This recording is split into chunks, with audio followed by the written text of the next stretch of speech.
Hello, everyone, and welcome to your daily Detroit, sharing what to know and where to go in Southeast Michigan. It is Thursday, April 3rd, 2025. It is sunny in the Paris of the Midwest.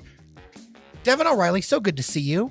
Good to see you too, Jerry. I'm glad it's sunny. We've had a rough couple days with weather. The sun is invigorating me. I can't say that I'm positive today, but I can say I'm invigorated. That's a good way to put it. It would be hard to be positive today. I don't know who would be, but I mean, some people they're feeling bigly positive right now. relentlessly positive. Not from what I'm seeing. But we'll get to that. But invigorated, I'll give you that, especially with some coffee in your hand. Right? Yeah, we're going to get into some stories around town, and of course, important news that's affecting all of us. But first, where have we been, Devon O'Reilly? Well, do you want me to start? Okay. All right. You teed me up. We'll talk about your coffee in a minute.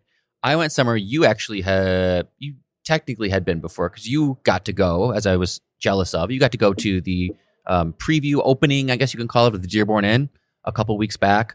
Don't need to say a lot more about the Dearborn Inn. You can listen to the episode where you cover it. But I will say that I was obviously specifically longing for the Vagabonds bar that you had mentioned that was opening up there. There are enough locations in that Dearborn Inn facility where you could do a where we've been to multiple stops in there. And to be honest, Vagabonds is the most visually stunning part of this whole thing to me.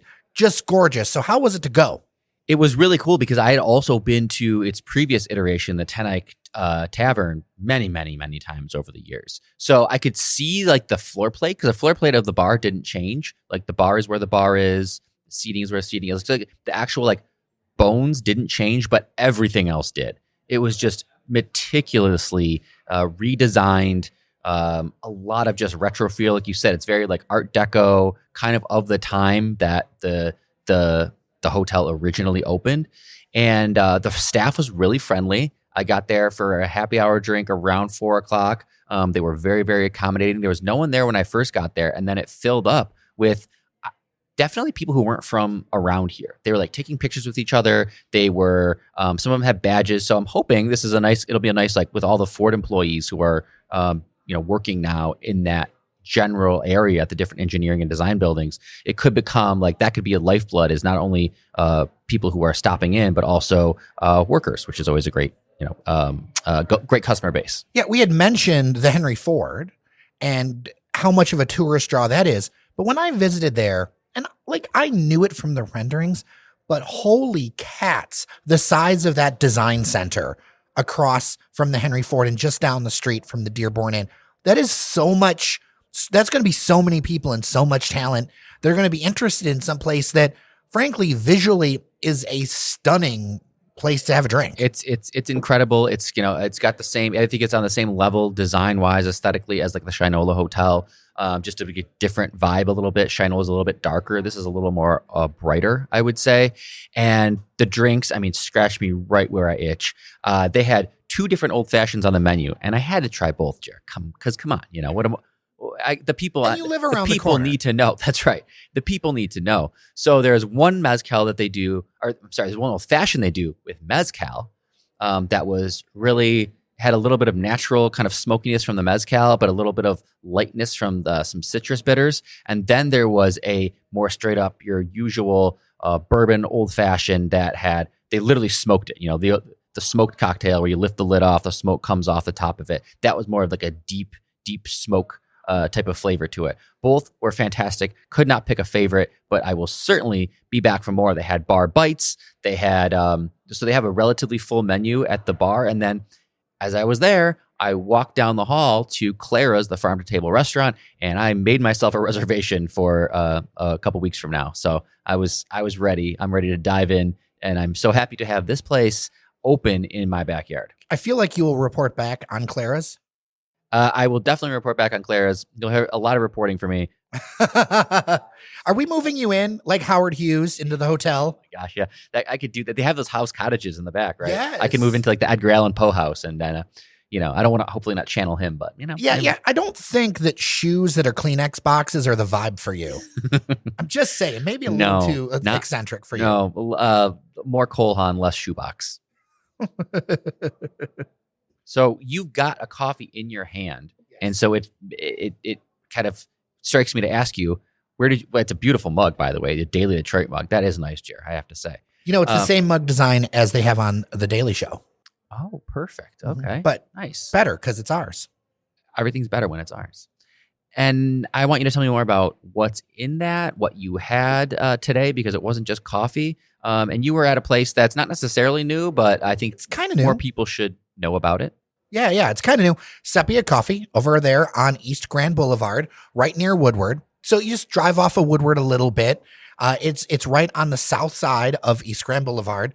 It is a newish place. It has coffee accessories, a real attention to detail. But this drink is not just coffee. It is not just espresso. This is the Golden Espresso Tonic. Espresso Tonic, right. We're getting into this Espresso Tonic season, so I like to hear it. Right. So a hybrid, if you will, of drinking culture and coffee culture. Okay. And for me, this is just my personal opinion. I often find a lot of the crafted drinks by many coffee places to be way too damn sweet. Agreed. I would totally agree with you. I do not need 6 or 8 pumps of sweetener. No. And that is what you will get in many things that you order at major chains. Yeah, I find it's always shocking the baseline of how sweet something is. You encountered this with the cold brew we had at Cargo recently. Oh my gosh. I know that some people will really like it. Baseline sweetness is just so high. And this is a criticism I have of a lot of drinks that I know that sometimes I'm in the minority of the audience on, because I look at a pop or whatever, and if I see 163% of my sugar content, that may as well be a simple syrup to me. Yes, that I watch my sugar content very, very carefully. Yeah, I literally have lost like 25 pounds just doing that. And this drink appeals to me because it has complexity, it has flavor, but it's not cloying. So, saffron. Is that the golden? Yeah, the golden. This Golden Espresso Tonic has saffron, turmeric, and fever tree tonic, which good tonic is very important if you're going to do anything with tonic. Agreed. And turmeric is a very important, a root spice. It's really helpful. I see it for like inflammation. I hear a lot of things that anytime turmeric is in something, I'm interested, because it is a borderline miracle spice. Yeah, in so many tasty ways, right? So this was and there's a little bit of foam that even comes with it kind of naturally. It was such a good experience. I have been sipping this thing for like 2 hours and enjoying the heck out of it. Now this comes iced. I would say you don't have to worry about it getting cold. Yeah. I will go as far as I like this more than your standard, what is called a black tonic, when you do an espresso and tonic. So Red Hook has one of those. Yes. I do enjoy that, but I understand why that would be maybe a little too bitter for a lot of people. Yeah. But this brightens it up a little bit. The fever tree adds a lot to it. You can taste that there's good espresso in something like this, whereas a lot of the drinks that you get at major chains, it doesn't matter the quality of the coffee because it's 15, 11, 100 pumps of sugar and like 2 gallons of creamer. Yeah, exactly. So that's a good one. I think I would enjoy that. So why don't we get into some feedback? All right. That's always interesting to hear what the listeners are thinking. Well, a recent episode of the show, we listened to people and called for, what do you want to see in Detroit? This is something, and I'm going to take one that is actually a supporter, Jason. I'm going to take his comments and maybe paraphrase them a little bit, because an overwhelming response was that a number of our listeners who are mostly 45 and under feel like they're not being heard very much by leadership. There was a sprinkling of issues. Definitely healthcare was one of them. Definitely jobs. People frustrated, feeling like that there were not enough jobs that could train them into what they needed to know. They felt like they weren't well equipped coming out of school to the working world. Like they were two different things. Got some of that feedback. Okay. Thought really interesting. This one from Jason is kind of the biggest one, which is transit. Okay. A popular topic. A popular topic. So I'm going to quote some of this, and I'd love your thoughts as we go here. Detroit is experiencing a remarkable transformation, but to truly elevate the city and its surrounding communities, a world-class rail system is essential. A modern transit network would seamlessly connect residents, businesses, and visitors, fostering economic growth and a more vibrant, walkable cityscape. A rail line from downtown Detroit up Gratiot to 23 Mile Road would be a game changer, linking key Macomb County communities like Mount Clemens, Roseville, and Clinton Township. More than just convenience, it would reconnect Detroit with surrounding cities, making it easier than ever to live, work, and explore without relying on a car. He talks about the heart of this vision for him is Mount Clemens, because there's so much, it has an urban layout. It has a lot of culture to offer. He also talks about expanding rail along Jefferson, Michigan, and Woodward for a regional network. And he says that a recent visit to Chicago reminded him how transformational transit can be. The LNCTA made getting around effortless, eliminating traffic stress, and making the entire city feel accessible. He feels that if Detroit embraced this level of connectivity, we'd get new residents, businesses, and visitors, creating a thriving world-class region. Feels that it's about shaping the future of the region, and the time to invest is now. Well, I mean, that sounds like, feeling like dream boards. That definitely is a transit activist dream board. And I got like 10 messages around transit. And that sounds beautiful and fantastic. And God help us if we can live to the day to see that. But it ain't today. And it sure as heck ain't tomorrow or the next day or the next day. Because unfortunately, we have to live in the reality of today. And the reality of today is that none of that is going to happen. None of it. Not a single foot of track. There's no funding for it.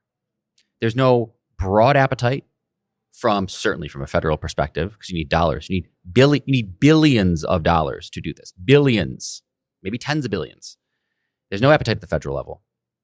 There's a minor appetite at the state level, but not enough to push anything substantial across. I mean, Lansing is, somewhat dysfunctional and gridlocked. And then you're leaving it to counties and cities. A, there's not the funding there. And B, there's not the buy-in. I mean, Wayne County's fighting with these opt-out communities, as well as Oakland. We've been talking about opt-in, opt-out communities. That's in Wayne and Oakland. Macomb has wholly rejected mass transit every time it's been brought up. They would argue that they're all in on SMART, the bus system. Okay, sure. Which is a very basic system. Okay, well, then the buses on Gratiot can still run. But we're just dealing with the reality now where none of this is going to happen anytime soon. There's not even momentum going in the forward direction. There is, in fact, probably momentum going in the backward direction. We are in a time of kind of, we don't use the word recession, but certainly we'll talk about it in a little bit, Jared. We could be headed there. So unfortunately, this is a time where I think optimism is important. Looking ahead to the future is important, but we also have to live in the here and now. And I think I choose to focus on what is the reality? What can we do in the reality that we're in? And the reality of a comprehensive mass transit system that's funded by any number of ways is simply not something that is in the cards for us right now. And that's unfortunate to say, but if I'm wrong, tell me how I'm wrong. I would add the context that this current administration, at least through the next 4 years, is very clear about what they're going to fund and what they're not. I was just reading this morning about how they are deprioritizing anything that eliminates a road lane. The federal government now says more road lanes, and if screw the road diets, right? Screw road diets, and they're going to give first priority to projects that keep the same number of lanes there are, and possibly even add them. Transit does the reverse of that. Mm-hmm. Okay, there are a lot of concerns about DEI and other issues, which I think there will be projects that may get their funding revoked. Honestly, I look at something like 375, and I'm not confident at some point the federal government just says, "Nah, we're not going to do that." Yeah, no, for sure. Any of these federal projects, the 375, the caps. I mean, we're talking about 375 and so people know, in case they're new to this, there's a proposal to renovate 375, which is decrepit, and instead of making an underground freeway, turning it into a boulevard. Great idea. But yeah, anything that involves federal funding now for stuff like that is going to be really probably either scaled back, or you're going to have to really, really fight for it. And then the DEI stuff, I mean, it's just kind of just been scrapped, right? It is. And when it comes to these massive rail projects, you have to have federal dollars. The federal dollars are more important than the local dollars, because often the local dollars are a match. You look at something even like the Q line, which we can debate its efficacy or how it's working. That money came from private sources and the federal, grants from the federal government. When you look at rail systems, you mentioned Chicago and the L, that was built at a different time. We don't build things anymore. We don't build things like that anymore. We just don't build them anymore. We don't have the people. We don't have the skills. It will take 10 years to get to the point where we're shovel ready.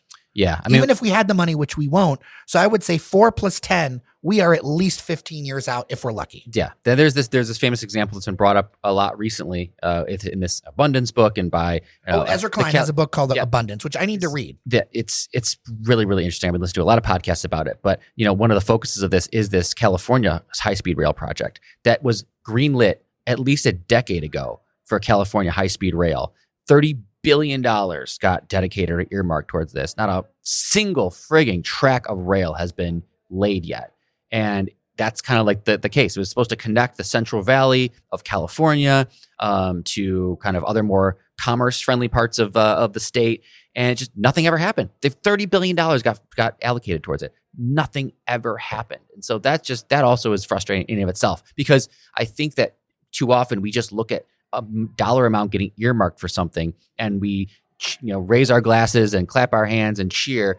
But as we know now, the reality is it doesn't mean it's getting done. And so like you said, we don't even have the funding for this, let alone shovels in the ground. So unfortunately, it's not a good time if you are a transit advocate. It is kind of heartbreaking, if you ask me, because I've been somebody who honestly is a large transit advocate.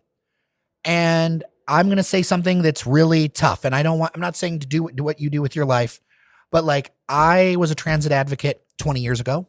I still am today. If you want to live near a subway, go move. You have to move. You can't just wait for it. It's not going to come. Like, you're going to have kids by the time these things, like, it's not, and I don't want to say that as like be a defeatist or whatever. I'm just being real with you. And if you want to live near a walkable area, then you need to pick communities that are tied in. So, this person lives in Mount Clemens. Downtown Mount Clemens is really cool. There's lots of interesting walkable things around there. I would say it's an island of that kind of thing that you could do that stuff. I think about the Grosse Pointe Park, where you could have a very bikeable area connected to the far east side of Detroit. I think about the Woodward Corridor. I think about Ferndale, Royal Oak. Like, if you live in Livonia and think the transit's coming to your door, move. Yeah. Because you need to move to somewhere that has it. It will not be built to you. And I know that this is an equity issue. I know it's terrible. I know all the facts on the ground. Look at what we're dealing with now with the tariffs, with everything. Like, this is what this is where we are with this administration. This is what's going to happen. And it's disappointing. It is sad. It is hard for me as somebody who cares about it. But like, it's not happening. Yeah. You have to make your own success here. If you love walkable communities or transit friendly communities, places like that, you just have to, like you said, Jared, they do exist in Michigan. You just have to move to them. Bike lanes, move to Oak Park. You have to move to them. Unfortunately, you cannot sit around and wait for it. And telling someone to move somewhere is difficult. I get that, but it's a lot easier than telling someone to wait around for transit to come to them, because that ain't happening. Now, I do believe in laying like long-term plans and thinking about this thing. And I think that this is an issue that should be discussed and it should be pushed forward. But as long as we have an administration that is on the federal level vehemently against this, you have to like live in reality. So let's talk about that, because I don't want to all be doom and gloom. I hate that. But people then need to kind of take the focus back to just their community. What are things you can do to increase adoption of transit, the transit we have, or new programs, bike shares, bike lanes? These small things, these can be pushed across by cities, by counties, sometimes by the state, but mostly I would suggest people focus on city and county transit issues that can be solved at that level, because then you're much more likely to find friendly local government who wants to fund this stuff, who wants to, you want to start a bike share program in your city. Great. You can do that. You want to start, work on, bus lane. There's bus lanes could be state, but take from it the fact that you can affect change from a transit perspective in your community. And I think about focusing on that rather than trying to talk about big stuff like building infrastructure, rail, and things of that nature. one thing that communities can do, they can get more services from SMART if they request it. Okay, perfect. Right? You perfect. could fund more services. If you live in a community that wants to spend more, you could decide to do that and have SMART provide additional services for you. That's something that's been on the ballot, and different places have requested this. That's something you can do. Think about what's in your immediate neighborhood to do that, because I've seen this battle play out so many times. I don't want to be defeatist, but I do say, No, focus on look, people ask me, I have lots of friends who live in the suburbs. I'm in my 40s now. Most of my friends don't live in the city. I mean, yes, I have a lot of city friends, but people I went to school with, people I whatever, on my Facebook, there'll be people from. We were friends and I lived in the city. Right, that's true. And I have other many now friends. I don't. Right. But that's one thing that's happened, is that transition. In fact, a lot of those people used to live in the city and moved out to the suburbs. I make choices to live the life I want to live. And I know it costs more. And I know that it's inconvenient sometimes. And I know that it's like a lifestyle choice. But you have to choose your lifestyle. You have to do it. The rest of the world is not going to build for you here. No. And that is a hard lesson I've had to learn. So when I want to go do something like that, I'm all for bus rapid transit. I want to see those things happen. I'm glad to see a $20 million increase in budget for DDOT in the city of Detroit. That's a whole lot more than you're going to see in a lot of other places. Yeah. So you know what? Go to Detroit. If that's what you want, here in Detroit, I can see things happening, investing in transit here in the city of Detroit. You can get around Detroit much better now than you could before. And I think that will increase. So you have to find those pockets of what you want, of the progress that you want to see. I don't want to belabor it. The news is out about tariffs. They have been put into place. We've spent a few episodes on it. Liberation Day, as it is known by the administration. That's what they call it. I feel they will regret naming it something like that, because it can easily be turned around on them. But go ahead. And we are recording this right around noon on Thursday, so we're going with the news that we have here. The stock market hasn't reacted great. The president of France. That's an understatement. Yeah. The president of France has called on French companies to stop investing in the U.S. There's around 145 auto suppliers in Michigan from France. I'm somewhat aware because of my professional role. Right. But Like all these things are so interconnected. I just, I think it ties in the last conversation. Yeah. It all ties in the last conversation of how do I say this? Okay, so I was at the grocery store. I was at the grocery store yesterday, and I turned the corner, and I just had this feeling. I had the same sinking feeling that I did when I realized COVID was real. Not that it was going to be little, but we're in for the long haul. Mm-hmm. And whether it's friends who normally aren't involved, who want to go do the march on April 5th, or people who want to do different things, the adult, okay, this is real. This is how it's set in. I'm in a new mindset now. Not saying that this is COVID, but that same sort of okay, this is the reality. And so from here on out, trade policy is going to be different. Economics are going to be different. Now, there are going to be changes, and it's going to go flopping all over the place. Yeah. But stability is not going to be here. No. As it was. No, not at all. And, the marches and things like that are great. But unfortunately, there's no one to march to. There's no one to march for, because the people who are making decisions don't give a crap about your marches. They just don't. So it's hard, because people are in a really tough situation, because there's not much you can do about it. Truly, there's just not much you can do about it right now. Making noise is one thing. I wouldn't tell people not to, but it's not going to do anything at this point. We're going to go through some stuff. We're in the middle of it. We're kind of almost in the eye of a hurricane. I hope it's the big one, but we're in the eye of something.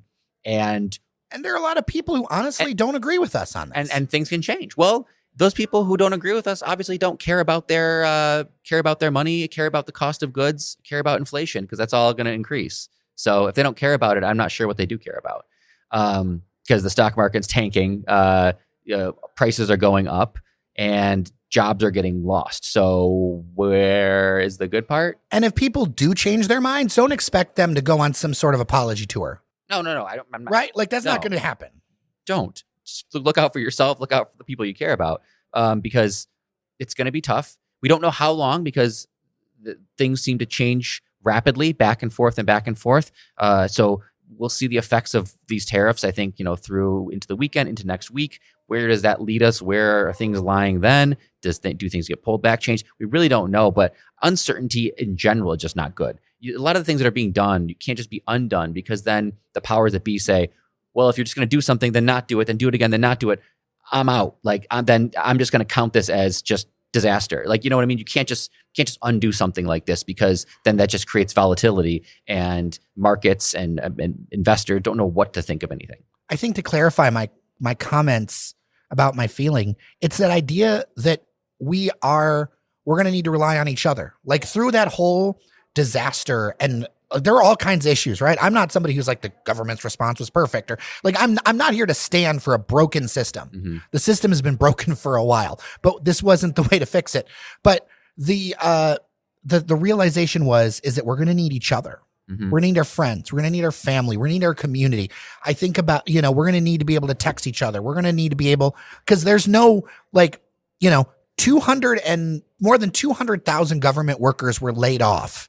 We had one of the largest unemployment numbers in March that just came out in years, because of so many government workers losing their job. There is no outside support. We have to lean on each other.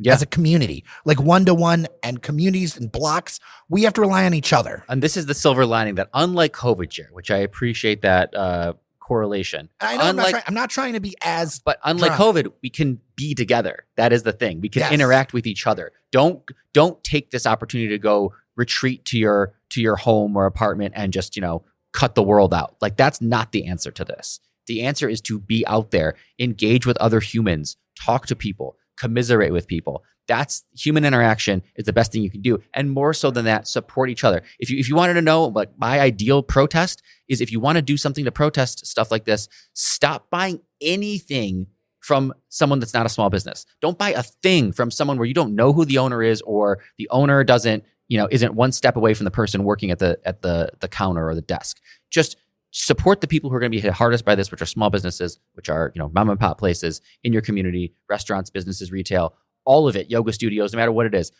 Just don't spend a dime on anything that's smaller than larger than a small business. Right. Anything that you can get as local as you can. Yes. Right. There's some things, that would be my best kind of protest in my way, is, put your money back into the community, essentially. Let's end with a little local news. There was a lot of speculation a few months ago. I remember it was a big deal for a lot of people that the Detroit Lions would move their practice facility, whether it would be out to Canton, there was thoughts for a while. I heard some plan floated to bring it into the city of Detroit, over there at the old Herman Kiefer complex. I'd heard a lot of stuff. Well, the word has come down from President Rod Wood. He is down in Florida at owners' meetings, that they're not moving. They're going to stay at their facility in Allen Park. And I know you got some feelings about it, because, you worked there. I did work there. I worked there many, many, many years ago. The Lions were terrible. Well, that was a story a long time. Joey Harrington was the quarterback. How about that? Did you ever meet Joey Harrington? Yeah, I met Joey. What did you think of Joey? He was a very nice, affable guy. Just a nice guy. And maybe that's not what it takes in the NFL to be a quarterback. But he was certainly one of the nicer guys in the locker room. Anyhow, I'm happy to see this. Now, I have to say this because it comes up every time. The entrance to the facility is in Allen Park. This is true. Their address is in Allen Park. It's in like a business park. The majority, over 75% of the Lions practice facility and grounds, is in Dearborn, Michigan. So it's a point of contention. And you are a proud Dearborn. It is Dearborn. It is a Dearborn-based practice facility, and I am happy to see that it is staying in Dearborn. I was hoping this would be the case. I drive by it often. I noticed even recently as this week, that it's undergoing some construction. I just see construction happening at it. Nothing that looks super major, but like an addition. Looks like maybe they're adding on to some of the locker room facilities and some of the meeting facilities. So that kind of told me, like, all right, they're doubling down a little bit. It's a beautiful facility. They've actually done a ton. They've invested millions even since I worked there to make it kind of up a level, up a notch. And look, it's conveniently located. I mean, you can get from the practice facility to downtown in 15 minutes, up Southfield to the northern suburbs in 15, 20 minutes. It is a great location. The airport, which is huge for them, honestly. Airport access is huge. It's just located very conveniently. Also located by the Dearborn Inn if you wanted to grab a drink after practice. I want to tell people, don't underrate. Like, if you're looking for like affordable places and want a lot of access, I see what places like Allen Park, Dearborn, Taylor, others are doing. You're seeing a lot of development down there because honestly, if you need to get on a plane or if you need to get out to Ann Arbor, let's say you're a split household. We have so many listeners that have one person who lives or who works in Detroit, one person who works in Ann Arbor. You can do that. There's a whole host of communities over there and split the difference. Westland, Canton. Yeah, there's a whole bunch of communities there that are really great. I'm really glad. Honestly, I'm really glad. No offense to Canton. I'm really glad they didn't move it to Canton. I'm really glad if they're. I have nothing against Canton. I like them. But I think that if they were going to move, the only thing that would make sense to me would be to move it to Detroit for the spiritual reasons. Outside of that, I didn't really see a point in moving it. No, so I'm glad they kept it where it is and where it will remain. So I'm happy to see that. Well, I'm sorry, everyone, if this was a sobering episode of your Daily Detroit. I really value our members at patreon.com/Daily Detroit. And I really, I feel bad like being so direct about the feedback, but the thing is that like I'm not here to like tell you what you want to hear, and I wish I could be more optimistic about some of that. Sometimes we are, but I think that's the difference, Jer, is we are optimistic when there is a place for optimism, and we're realistic when we have to be. Well, feedback is always 313-789-3211 or dailydetroit@gmail.com.